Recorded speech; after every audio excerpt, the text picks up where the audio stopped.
Otep, shalom, salam, bonjour à toutes et à tous. J'espère que vous vous portez au moins aussi bien que la force de caractère sur les épaules de Michelle Obama ou que le marché des ventes d'armes.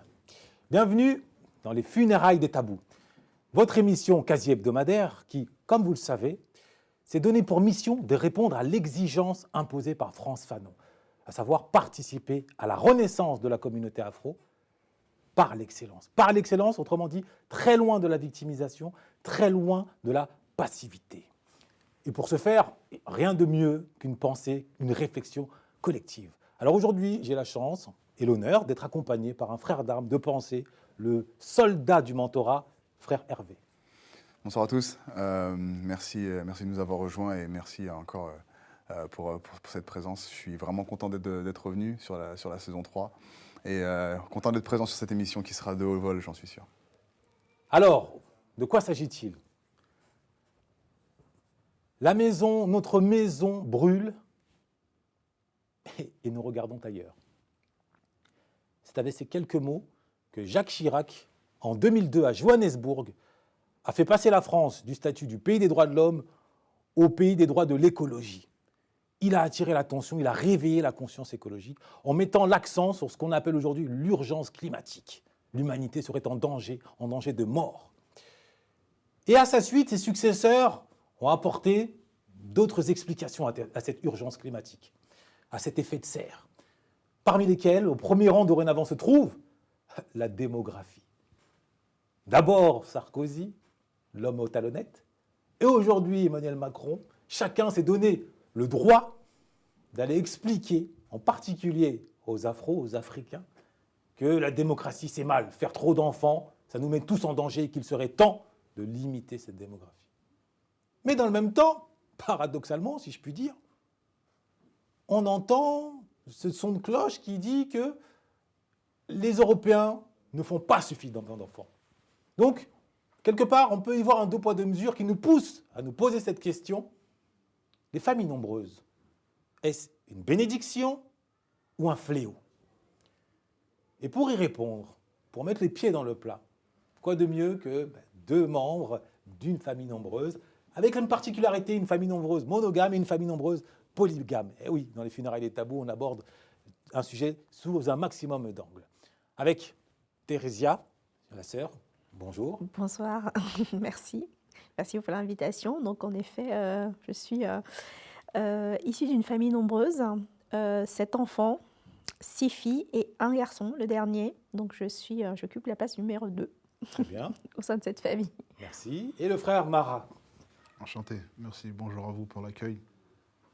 Pour mettre les pieds dans le plat, je suis issu d'une famille nombreuse. On est 17 frères et sœurs. Combien ? 17. 17. Et tu rajoutes mon père et ses Donc 2 une femmes. équipe de foot plus une équipe de basket. On peut dire ça comme ça. Tu rajoutes mon père puis ses 2 femmes, ça fait 20. 20, très bien. Ah oui, avec ça, vous en avez des souvenirs, j'imagine, à nous faire part. Alors, si on doit directement rentrer dans le sujet, déjà, une question évidente, vos parents connaissent et ont toujours connu tous vos prénoms. Il n'y a jamais eu de problème à ce niveau-là, il n'y a pas d'anecdote. Oh, si. Ouais. Si, bien sûr qu'à un moment donné, on veut appeler, disons, Marie, on appelle Francine et on appelle, etc. Et puis à un moment donné, même, ça arrive, qui est là Qui est là pour désigner quelqu'un qui serait le plus proche sans pouvoir le nommer. Bien évidemment, oui, on en a eu des moments comme ça. Des anecdotes ? Écoute, pour rebondir sur ce qu'elle disait, la sœur, c'est pareil. Chez moi, mon père, avant qu'il arrive sur mon prénom, il peut citer 3 prénoms.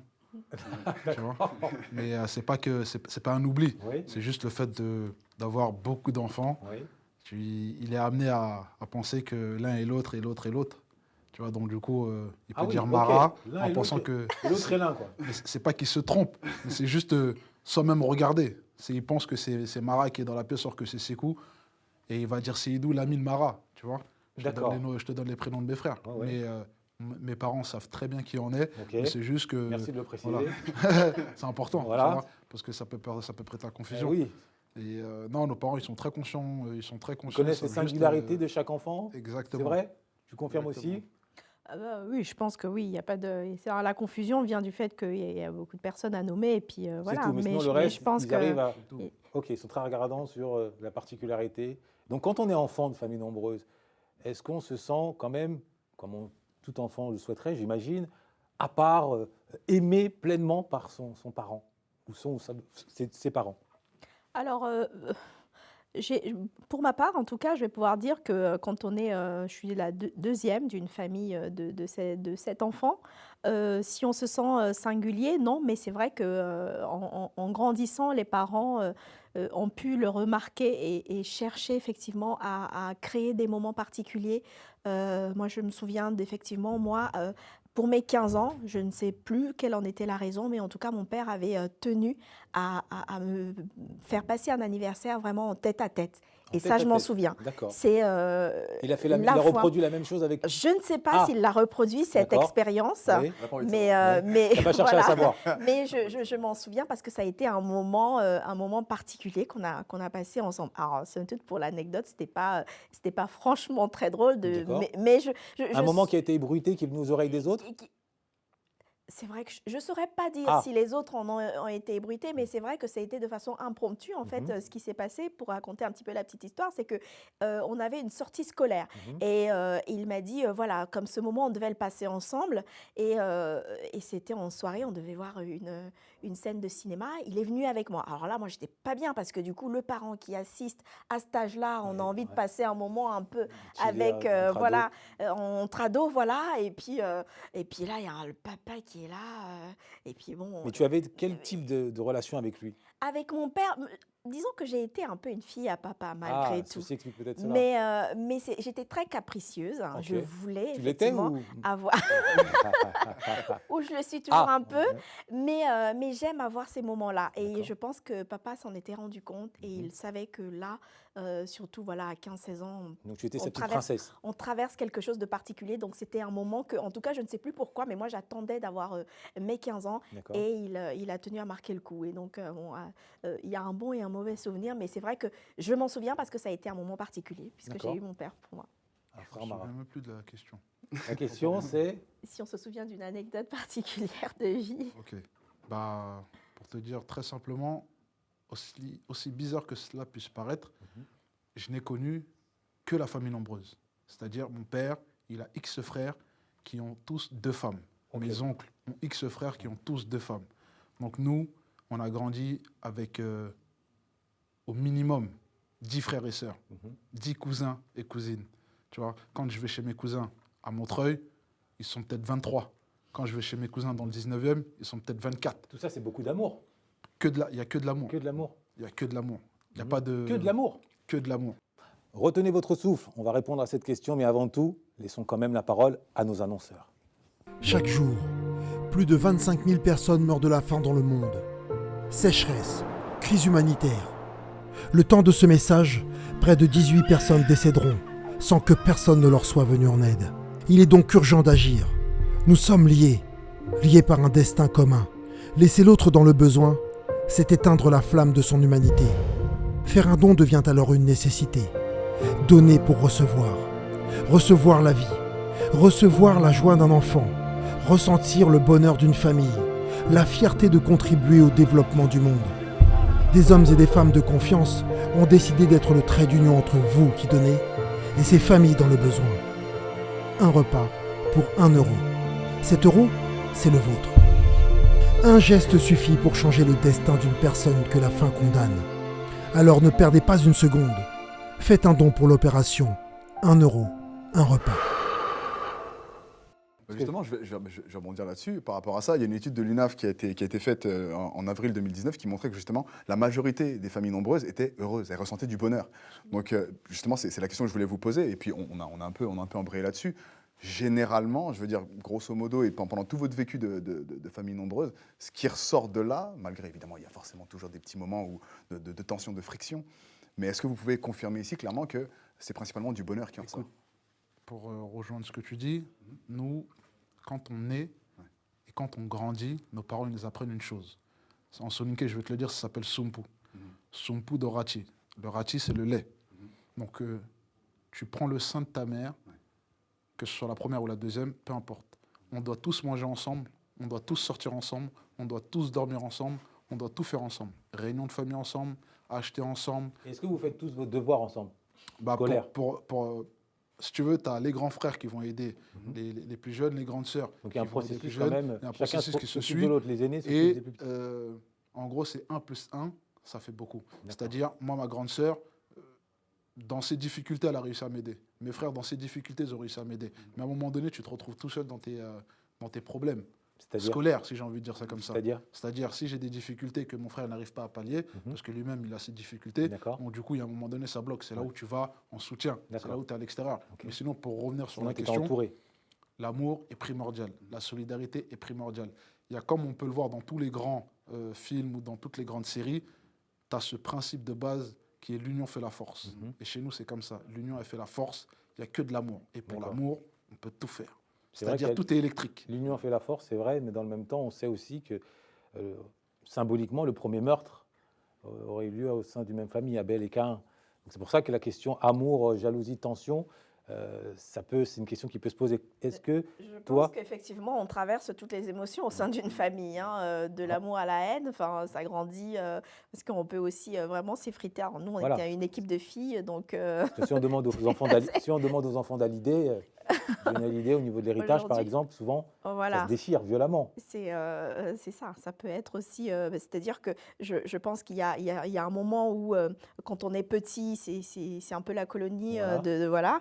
Et puis arrive le moment où on grandit, où On s'affirme. on s'affirme. Et là, être nombreux, ça peut être un petit peu plus compliqué, hein, à un moment donné. Moi, je sais que, en tout cas, il y a une période où je l'ai moins bien vécu d'être issue d'une famille nombreuse, parce qu'on grandissait dans un cadre où, effectivement, on se faisait toujours remarquer du fait d'être, mais vous êtes combien, mais voilà.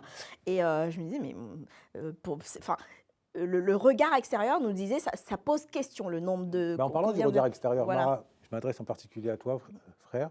Quand tu entends en 2005, au lendemain des émeutes, et tu étais déjà en âge de conscientiser, j'imagine, que parmi les explications sur la table qu'on a mises à la télévision pour dire que oui, la banlieue brûle, les banlieues brûlent, les banlieues brûlent, finalement a surgi l'idée de « Ah, c'est les familles nombreuses, c'est les enfants dont on ne s'occupe pas, qui sont dans la rue très tôt ». La fameuse Hélène Carrière-Dorcos, l'hystérienne, qui a mis ça sur la table et qui a été soutenue. Déjà, de un, est-ce que tu t'en souviens? De deux, comment tu l'as reçu? Je m'en souviens très très Voilà. bien. Et je vais même remonter encore plus loin. À l'époque où Jacques Chirac il disait le bruit et les l'odeur, odeurs. tu vois, moi je te dirais que nous, c'est le bon bruit et c'est la bonne odeur. Tu vois, on a grandi dans cette espèce de melting pot qui fait qu'à un moment donné, il peut y avoir énormément de bruit autour de toi, mais tu restes très concentré, très focus sur là où tu es et là où tu veux aller. Chez nous, si tu te divises de la famille, c'est comme si tu perdais ton âme. Oui, mais le rapport entre ce qui a été évoqué, la famille nombreuse, et en gros, et la délinquance. J'y viens. Ok. La délinquance, pour nos parents, ça n'existe pas. Ça ne devrait même pas exister. Et tu es châtié pour ça. Mais à un moment donné, le contexte dans lequel on a grandi, le contexte dans lequel on évolue, le contexte qui a fait que on arrive dans cette situation-là, fait que la criminalité entre dans nos foyers directement ou indirectement. Et d'une manière, on va dire, plus large. Tu vois, nos parents, ils ont vu ça au pays, mais c'était moins violent, moins proche et moins palpable avec nous. Nous, c'est la drogue, c'est le vol, c'est la violence, c'est les escroqueries. Et ces choses-là, nos parents ne sont pas spécialement au courant. D'accord, donc ce n'est pas la conséquence d'un manque Non. de responsabilité des parents. Quand on a 20 enfants, on peut être moins regardant que quand on en a 2. C'est clair que tu peux avoir des failles. Tu peux avoir des enfants qui, à un moment donné, vont T'échappes. passer entre les mailles du filet. Mais il y a toujours une éducation qui fait que on arrive à un moment donné à se poser des questions. Je vais Tu être peux indiscret, tu m'excuses. Hein, parce que- Vas-y, je t'en prie. Est-ce que tu as des frères qui sont passés par la case-prison? Cette indiscrétion, elle est normale. À un moment donné, je pense que sur les statistiques, si tu prends 10 familles africaines, confondues, hein, subsahariens, maghrébins ou autres, tu trouveras au moins un enfant qui est parti en détention, à tort ou à raison. Pour ma part, moi, j'ai fait de la prison, j'ai fait 29 mois, et au bout des 29 mois, j'ai été acquitté. Non, pas toi, Mais- parce qu'on connaît pour ceux qui ne connaissent pas Tu ton vois, histoire. pour te dire, Mais dans ta famille. dans tu as ma des- famille, j'ai un de mes frères qui a déjà fait de la détention une semaine. Et lui-même, ça a été Ça a été un accident de la vie. Mais il a été placé en détention. Une semaine, il est ressorti. Tu vois, ce qui n'a pas impacté spécialement sur sa vie, mais il a connu la prison. Tu vois. Et si je prends l'exemple de mes cousins, je te dirais 70% de mes cousins ont connu c'était quoi l'univers carcéral. 70%. 70%. Ah ouais, 70%. 70%. Oui, vous voulez entendre la suite. Mais quand même, laissons un peu de place à nos annonceurs. J'ai interviewé Booba. Le mic c'est chimique, les négros sont déclassés par Pokora Diam, c'est cynique. J'ai fait découvrir Section d'Assaut et Gims au public. Y'a les impolis, les polices, ceux qui détruisent tout depuis pollu. La police des polices et leur bavure, c'est bien connu. J'ai défié Tony Parker sur un playground dans le 17e arrondissement de Paris. J'ai suivi et marché avec Soprano dans les rues de Marseille. J'ai découvert Caris alors qu'il commençait sa carrière. Moi je viens d'arriver, moi. Je suis un nouveau, voilà, t'as vu. Je viens d'arriver, je fais mon trou et ça va sortir. Mais j'ai aussi interrogé des SDF qui ne demandaient qu'une chose, sortir de cette mauvaise passe. En fait, j'ai suivi des riches comme des pauvres. Et selon toi, quel est le point commun entre tous ces gens? Oui, c'est leur histoire. On a tous une histoire de vie à raconter et à transmettre aux autres. Si tu veux apprendre à raconter la tienne et devenir influent, appelle le 07 56 92 42 44 ou contacte-nous à l'adresse contact@philippefabignon.com. Ok, donc toi, tu ne vois pas un lien entre famille nombreuse et délinquance? Je ne vois pas un lien entre famille nombreuse et délinquance parce que... Alors moi, je t'explique pourquoi je pose la question au-delà de le cas de 2005. C'est que moi, j'ai des amis très chers, des frères d'origine malienne, je tairai le nom, mais ils se reconnaîtront, qui vivent à Cergy, qui ont, pour beaucoup d'entre eux, réussi. Mais durant leur jeunesse, quand ils me racontaient leur existence, c'était presque du Rémi sans famille. C'était paradoxal, c'est-à-dire famille nombreuse à la maison, mais au final, comme tu dis, tu glisses, ton père, il ne peut pas être regarder tout ce qui se passe, donc tu te faufiles, tu disparais, tu te retrouves à 22h, à minuit, dans la rue. Alors, parfois, quand c'est bien, à jouer au foot, quand c'est mal, à voler des comment on appelle ça, des autoradios, merci. Enfin, donc, il y a aussi ce côté, en tout cas, dont il m'a fait part, et c'est pour ça que ton témoignage à ce niveau-là est très intéressant. D'autant plus que quand tu parles de Rémi sans famille, tu vois, c'est des dessins animés auxquels nous, on s'est identifiés. On s'est identifié à ce genre de dessins animés. Pourquoi? Parce que tu as à un moment donné besoin du soutien de ton père ou de ta mère dans certaines situations. Mais là où ton père n'est pas là, il y a ton grand frère. Là où ta mère n'est pas là, il y a ta grande sœur. Et ainsi de suite. Ça se suit. Après, si je parle de mon cas personnel, voilà, je ne sais pas si c'est une exception ou quoi, mais j'ai eu ces frères et ces grandes sœurs qui m'ont soutenu, qui m'ont accompagné ou qui m'ont recadré. Après, c'est clair que de l'autre côté, tu as à un moment donné un contexte qui fait que tu as des frères et sœurs qui sont complètement à l'abandon. Ils ne sont pas à l'abandon parce que le père et la mère n'assument pas son rôle, mais c'est qu'à un moment donné, tu grandis dans une société, tu as ce qui se passe à la maison et ce qui se passe à l'extérieur. Et c'est deux mondes différents. Est-ce que justement, par rapport à ça, c'est super important ce que tu dis, la vraie scission qu'il y a entre l'extérieur et l'intérieur. Et je vais revenir sur ce dont on a parlé dans une émission ici même. Est-ce que vous pensez que vous avez été formé comme il le fallait pour justement affronter le monde extérieur par vos parents? Parce que on va dire que c'est une partie de leur rôle en réalité. Le premier professeur, quoi, les parents. Même pas forcément vous directement, parce que toi tu es la deuxième. Mara, tu nous as dit que tu étais... Moi, je suis au milieu de tout. Voilà, tu es au milieu de tout le monde. Donc en imaginant même que ce soit les grands frères et les grandes sœurs, donc les premiers, qui doivent être formés pour ensuite assurer la formation sur le reste. Est-ce que vous pensez que vos grands frères et vos grandes sœurs ont eu la formation nécessaire pour vous la transmettre ensuite, pour justement savoir comment se comporter à l'extérieur par rapport aux enseignements qu'ils ont reçus à l'intérieur de la maison? Alors effectivement, nous, alors je suis la deuxième, donc je ne suis pas très loin au niveau de la hiérarchie pour ceux qui doivent donner l'exemple. Mais en effet, d'ailleurs, papa a souvent utilisé cette expression en disant je suis un éducateur avec ses propres enfants. Donc il y avait ce sens-là de dire j'ai une éducation à vous donner, pas tellement à rentrer dans une espèce dans un contexte de trop de tendresse et voilà un peu je ne sais pas si on peut appeler ça de la niaiserie, mais en tout cas voilà, il avait ça comme instruction, en tout cas pour lui, de dire je dois vous apporter une éducation et que vous avez à transmettre. Et donc oui, il y avait quelque chose de très important sur le fait que vous avez, il y a la question de la représentativité, c'est important. Et donc, moi, comme ma sœur, on a peut-être, oui, parfois trop souvent, justement, à faire attention parce d'abord, il y a une suite et il y a un regard extérieur sur le fait que, voilà, il faut que vous ayez une bonne éducation. Il y a une chose qu'il faut comprendre, c'est que le schéma dans lequel nos parents ont grandi, il est totalement différent dans lequel nous, on évolue. Nos parents, ils viennent de très loin. Quand je dis de très loin, mes parents, ils viennent d'un endroit où il n'y a pas d'eau, pas d'électricité, pas de chauffage, tu vois. Donc, entre ce que tu vois à la télé, quand les gens ils vivent dans des endroits comme, je sais pas moi, en Amazonie, où tu regardes même l'émission Koh-Lanta, bah, tu vois, pour te dire, en dérision, nous, notre village, c'était une référence Koh-Lanta. On disait, voilà, là, tu vas à Koh-Lanta avec mes frères et sœurs. Parce que nos parents, ils viennent d'un endroit où tu construis la maison avec de la terre. Tu vois, l'école, c'est très secondaire. C'est le moyen de subsister. Tu vois. Et une fois qu'ils arrivent en France, c'est pas pour être avocat, c'est pas pour être entrepreneur, enfin, ou d'une manière ou d'une autre. C'est pas spécialement pour avoir ce gros bagage intellectuel qui va leur permettre de franchir des steps dans la société. Nos parents, ils sont venus avec un objectif. Vivre, survivre, sortir la tête de l'eau. Et à partir du moment où nous, on grandit avec cette idée-là, tu vois, même travailler à la mairie, avoir un CDI, toucher 2 000 €, c'est le top du top. C'est très, très important de le préciser. Maintenant, quelque part, ça fait écho à ce qu'on entend parfois.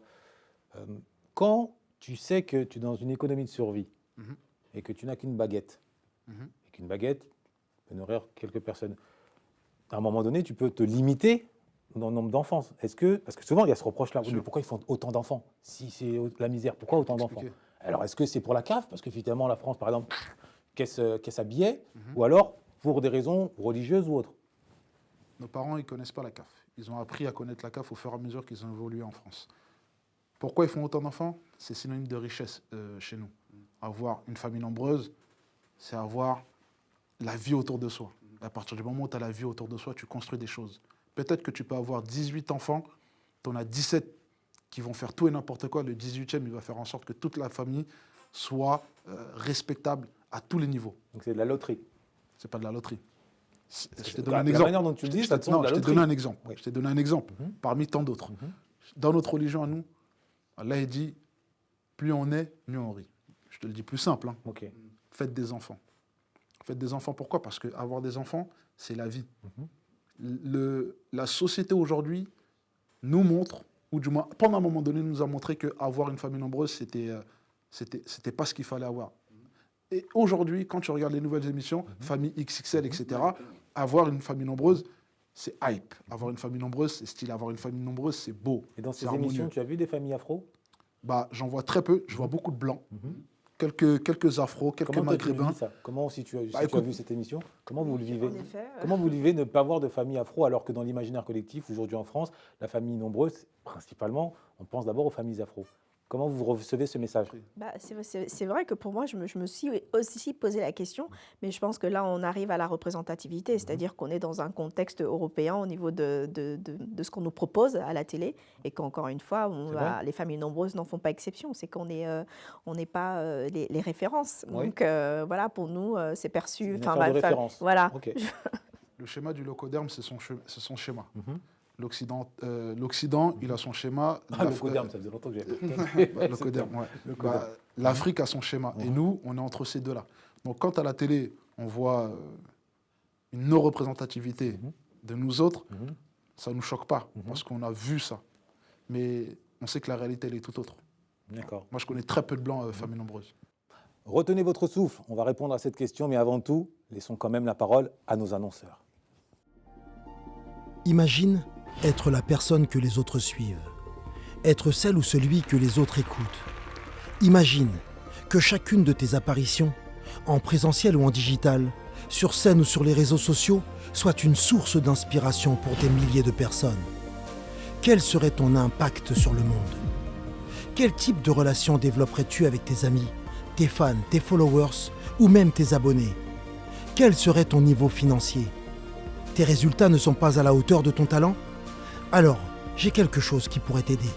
Storytelling attractif, ou l'art d'utiliser les mécanismes d'une histoire pour faire passer des messages qui marquent les esprits. Storytelling attractif, une formation en ligne pour t'accompagner et te guider pas à pas dans la création d'un marketing qui génère des ventes, basé sur ton ou tes histoires. Alors, pour plus d'informations, appelle le 07 56 92 42 44 ou contacte-nous à l'adresse contact@philippefabignon.com. C'est pour ça. Et vous ne vous dites pas, parce que moi j'ai posé un œil, un regard sur ces familles-là. Et d'ailleurs, on sait tous que les familles, par exemple, dans les milieux catholiques, on encourage les familles nombreuses, dans les milieux juifs orthodoxes, n'en parlons même pas. Est-ce que, quelque part, quand on monte ces familles-là, parce que souvent ce qu'on retient, c'est le sens de l'organisation, le sens des responsabilités. Donc est-ce que ce n'est pas une manière de dire que, voilà, famille nombreuse, oui, ma condition, je ne vais pas dire d'être blanc, mais à condition d'en avoir la possibilité mentale. Et que le fait de ne pas montrer de famille nombreuse afro, c'est une manière de dire, ils ont trop d'enfants, ils ne savent pas les gérer. Vas-y, après toi. C'est vrai que la question reste ouverte, hein. En tout cas, moi, je l'entends. Et puis, personnellement, je me suis posé cette question de pourquoi cette représentativité et pourquoi, encore une fois, là-dessus, ça aurait été l'occasion de filmer Oui. des familles afro et voir comment elles s'organisent.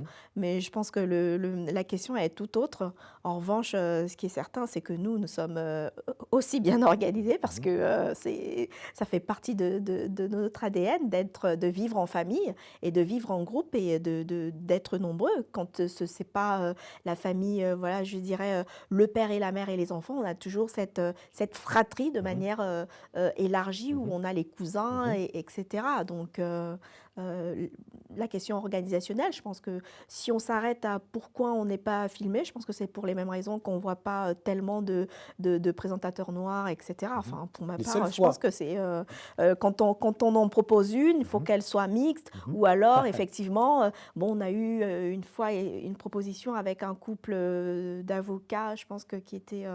voilà. Donc, mais En fait, la réponse est sociale, tu dirais. Oui, je pense. D'accord. Sociale et aussi, on souffre en même temps à ce moment-là encore des mêmes restrictions qui existent quand il s'agit de sujets de manière large. Maintenant, vous, en tant qu'adulte, justement, maintenant, vous avez eu justement ce vécu d'enfant dans une famille nombreuse, est-ce que c'est quelque chose que vous voulez reproduire ? Clairement, Mara, toi, tu l'as fait comprendre de façon assez claire, je pense. Cela dit, j'ai quand même envie d'entendre ta réponse par rapport à ça, puisque le contexte... Il a fait comprendre, c'est-à-dire, j'ai pas... Non, il a fait comprendre de façon... en tout cas, de façon religieuse, Ouais. de façon... par rapport à son paradigme et sa façon de penser. Il a dit clairement que c'était une richesse d'avoir une famille nombreuse.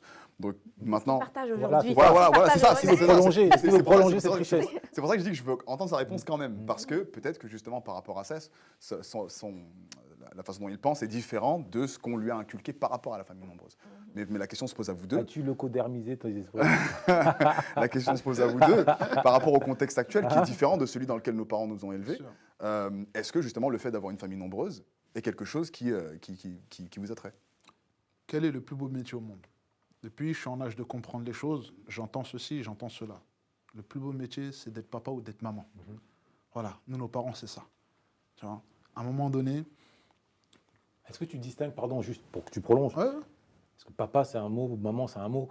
Est-ce que certains diront, oui, mais tu peux être juste géniteur, oui, mais tu peux être juste poule pondeuse. C'est quoi pour toi être papa et maman? Quand je te dis la paternité et la maternité, c'est vraiment l'éducation. Ah voilà, donc l'éducation, Transmission.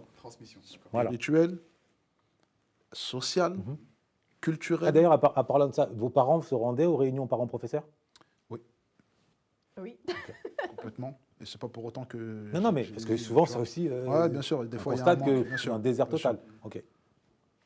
J'ai toujours voulu avoir beaucoup d'enfants. Mais à un moment donné, la conjoncture fait que. D'accord. La conjoncture, j'aime bien. La conjoncture fait que. Tu vois, donc je ne peux pas me permettre de faire des enfants si je ne suis pas en capacité de pouvoir les tenir.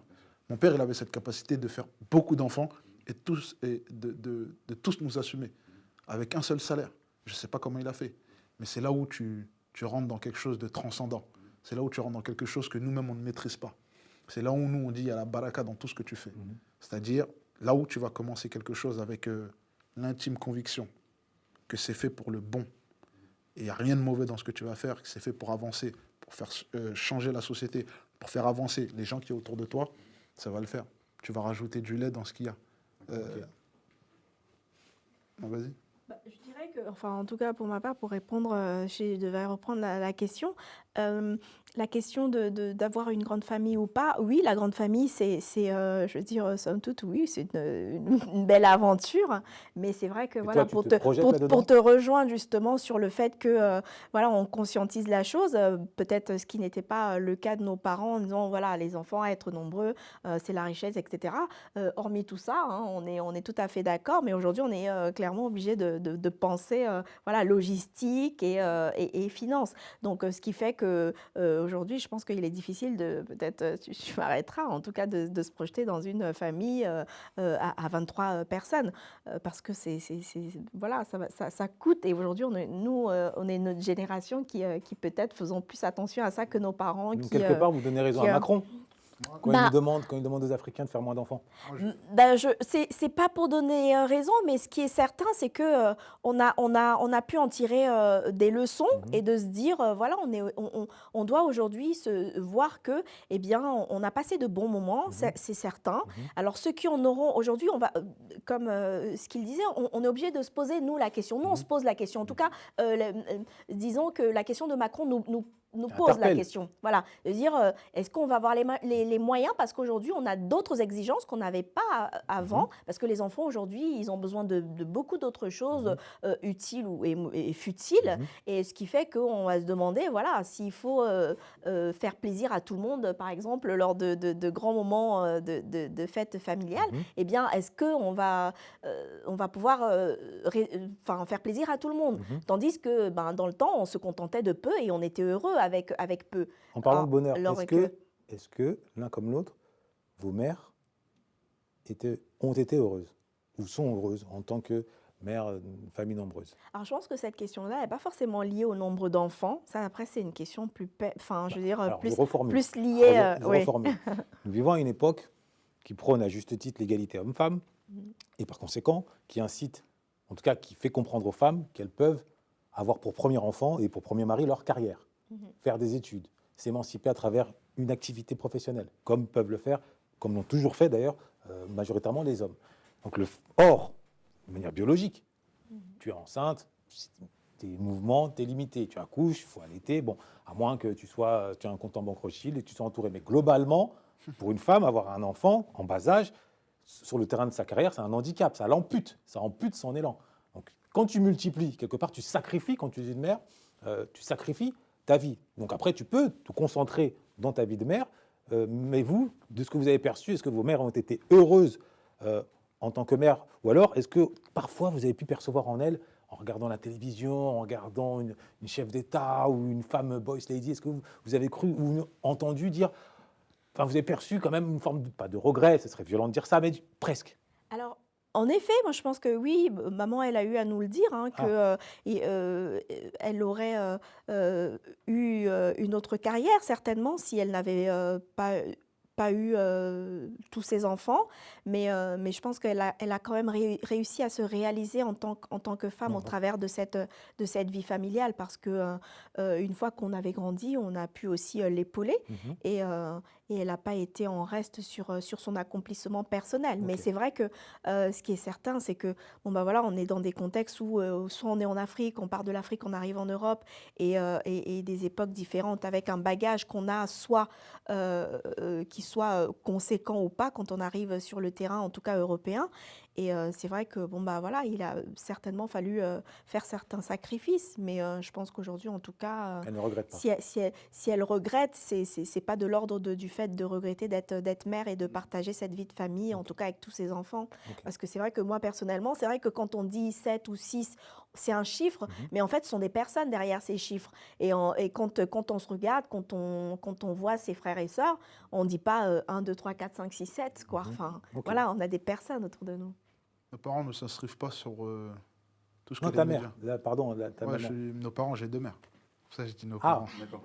Ou nos mamans, alors. Ok.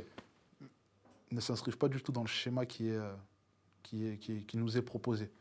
Tu vois, nos parents, mes 2 mères, elles ont un paradigme qui est complètement différent de ce qu'il y a à l'extérieur.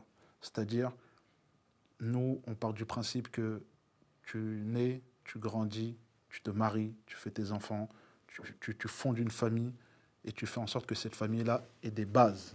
Et après, l'univers dans lequel la famille, elle évoluera. Mais nos parents, ils nous ont jamais fait ressentir ou même dit qu'ils avaient des regrets par rapport à ce que leur vie aurait pu être sans le fait d'avoir eu beaucoup d'enfants. Tu vois. Ma mère, elle est née au Sénégal. La première femme à mon père, elle est née au Mali. Et pour te dire, ma mère, elle était à un moment donné à Dakar, dans les années 70, presque prétendante sur Miss Sénégal. Très fine, bien, une belle femme, tu vois. Et très tôt, mon père, il est venu, il l'a prise, il l'a ramenée en France, sans spécialement poser de questions. C'était juste un mariage oui, il a dit à ma grand-mère, voilà, ta fille, je vais l'épouser, quoi. Et ma mère, elle l'a appris comme ça, ok, il y a un type qui va venir, il la prend et il va en France. Et ma mère, elle a oublié tout ça. Parce que tu as conscience que la manière dont tu racontes les choses, c'est extrêmement violent pour une jeune fille qui vit en Occident. Je vais te dire, voilà, c'est aujourd'hui. C'est-à-dire, en gros, il l'a prise. Ce qui est violent, ouais. Ce qui est violent pour une personne qui a un schéma de vie complètement différent d'un Africain, ne l'est pas spécialement pour nous. Parce que je pourrais te dire encore des choses. Aujourd'hui, là, nous vivons, sans vouloir t'interrompre, hein, on vit en Occident. Ouais. Les jeunes filles, elles sont autant influencées par leur mère, leur grand-mère du pays, que par la journaliste qui regarde à la télévision, que par sa professeure. Donc, quand elle t'entend dire ouais, mon père, il a pris ma mère, il a amené. Il l'a même pas prise, elle lui était promise. Ah, te dire. Là, c'est déjà différent. Elle l'a pas prise, hein, elle lui était promise. Peut-être que tu ne te souviens pas, mais tu l'as dit. Ouais, non, si, je me souviens très bien. Quand je te dis la prise, nous, c'est comme ça pour écourter. Ah, ok, pour faire une écourter, abréviation. okay. Mais après, si tu veux, je vais être plus pointilleux. Je vais être plus pointilleux. Je n'aimerais pas que ça te tombe non, dessus. Je vais être plus pointilleux. Voilà. Mais t'as raison. Mais en même temps, nos parents ont une vision très arriérée. Tu vois. C'est même pas pour les dénigrer ou coquesses, mais de là où ils viennent, je te dis, ils viennent de très, très, très loin. Tu vois, ils viennent de très loin. Donc, du coup. Donc, tu conscientises quand même le fait que tes parents ont une vision arriérée et non pas juste traditionnelle. Ils ne sont pas arriérés, je te dirais conservateurs. Ah, ok. Conservateurs. Okay. Vu qu'il faut être précis sur les mots. On est d'accord. Tu vois, nos parents sont très conservateurs. Au même titre que tu as beaucoup de Français qui sont conservateurs et qui veulent que la France de Napoléon. Ouais. Tu vois, de Bonaparte, de Voltaire, machin, etc., elles reprennent vie aujourd'hui, bah, nos parents, c'est pareil. Beaucoup de gens te parlent de panafricanisme, mais nos parents, sans même évoquer le mot panafricanisme, ils sont panafricains. Et en parlant de panafricanisme, et on terminera là-dessus, parce que panafricanisme, c'est, on jure d'abord par son continent, quand on est un afro, d'accord ? Tout comme il existe un panarabisme, un occidentalisme, très bien. Bon. Dans ce rapport aujourd'hui démographique, la question de l'écologie, rapport démographique, il est possible, on ne sait pas, hein, que certains dirigeants occidentaux, voulant protéger leur famille, se disent « Attends, nous on va sur la Lune, on a des trains, on construit, on élabore des virus, des vaccins, et on est menacé d'extinction » en raison d'une population qui est là, bon, PIB faible, bon, ils ne servent pas vraiment à grand-chose, donc ils ne veulent pas entendre qu'ils doivent faire moins d'enfants. Donc est-ce que cette démographie galopante, si on la maintient telle qu'elle, ne pourra pas donner le pouvoir aux plus fous des fous occidentaux, mais qui sont machiavéliques, qui diront, par principe, je veux dire purement rationnel et pragmatisme, il faut les exterminer. Honorable. Après, j'enchaîne sur toi. Alors là, c'est effectivement, vu comme ça, c'est quelque chose d'assez violent posé comme ça sur la table. Mais je veux dire, si... c'est une équation mathématique. C'est mathématique. Hein. Si on est trop nombreux sur la Terre et qu'à un moment donné, il faut qu'il y ait une purge, qui va décider ? Qui a le pouvoir de décider ? Ceux qui ont les bombes nucléaires, donc ce n'est pas nous. Et à ce moment-là, sur quels critères ? Sur des critères matériels, qu'on le veuille ou non. Hein. Ce n'est pas une question de paradigme, hélas. Et à ce moment-là, quel sera notre mot à dire ? Donc, est-ce qu'aujourd'hui, si on entretient toujours ce culte traditionnel de la famille nombreuse, on ne participe pas à, j'allais dire, orchestrer notre génocide ? J'ai envie de dire que à ce moment-là, on va faire appel au traditionnalisme ancestral de nos pays africains.